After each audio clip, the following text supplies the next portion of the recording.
প্রায় বছর 11 আগে এই আচারটা যেভাবে বানানো শিখেছিলাম সেটার পিছে অনেক মজার একটা ঘটনা আছে, সেটা পরে বলছি। কিন্তু প্রথমে যেটা বলা দরকার, এই আচারটা অবশ্যই আমের সিজনে বানিয়ে রাখবেন, কারণ এই আচারটা অনেক দিন পর্যন্ত সংরক্ষণ করা যায়। 2 বছরের বেশি সময় আমি রেখেছিলাম, কিচ্ছু হয় নাই। আর সব থেকে মজার বিষয় হচ্ছে আচারটা যত বেশি সময় যায় তত বেশি মজাদার হয়। তো আমি হচ্ছে এখানে 500 গ্রাম প্লাস আম নিয়েছি, 3টা আম মনে হয় 550 গ্রামের মতো আছে। প্রথমেই আমের খোসা সহ নেব, যেহেতু আমটা ভালো করে আগে ধুয়ে নিয়েছি, তারপর টাওয়াল দিয়ে মুছে নিলাম একদমই শুকনা শুকনা করে। এই আচারের বিশেষত্বই হচ্ছে এখানে কোনো টাইপের পানি লাগানো যাবে না। আপনি যত মশলাই ইউজ করেন, যত কিছু ইউজ করেন, কোনো কিছুতে যেন পানি না থাকে।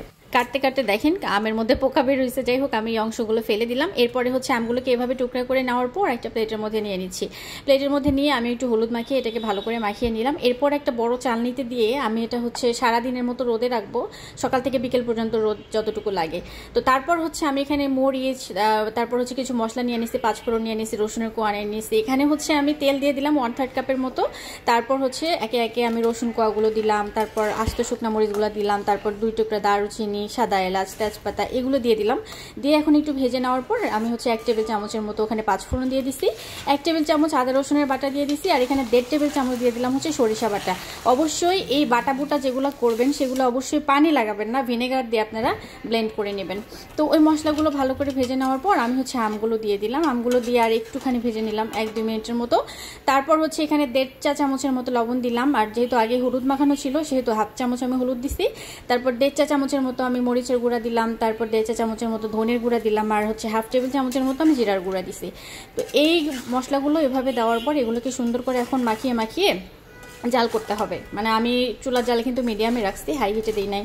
মিডিয়ামে রেখে এগুলোকে জাস্ট নাড়াচাড়া করে নিলাম আর কিছুক্ষণ। তারপর আমি এখানে দিয়ে দিলাম হচ্ছে 1 কাপ পরিমাণে চিনি।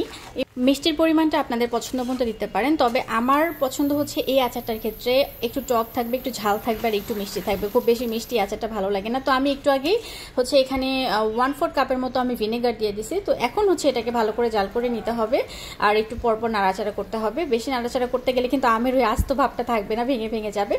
তো এরপর হচ্ছে আমি একদম শেষের দিকে, মানে 70%-এর মতো কুক হয়ে গেছে, তখন এসে আমি দিয়ে দিলাম হচ্ছে 1 চা চামচের মতো চিলি ফ্লেক্স, আর হচ্ছে এখানে আমি 1 চা চামচের মতো দিয়ে দিছিলাম হচ্ছে আমার রেডি করা মানে মশলা, আচারের একটা মশলা আছে, ওই মশলাটা 1 চা চামচের মতো দিয়ে দিছি। এটা না দিলেও হয় আসলে, তারপরেও আমি একটু দিলাম।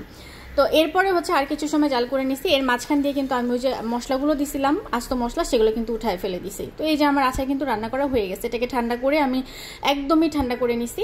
মোটামুটি আমি রাতে রান্না করছিলাম, তো সকালবেলা এসে আমি এটা বয়ামে ভরছি। তো সারা রাতে এটা ঠান্ডা হয়েছে ভালোভাবে। এই যে বয়ামে একদম শুকনা বয়ামে ভালো করে ভরে রেখে দিলাম। দেখেন আচারের তেলটা দেখি তো লোভনীয় লাগতেছে, তাই না?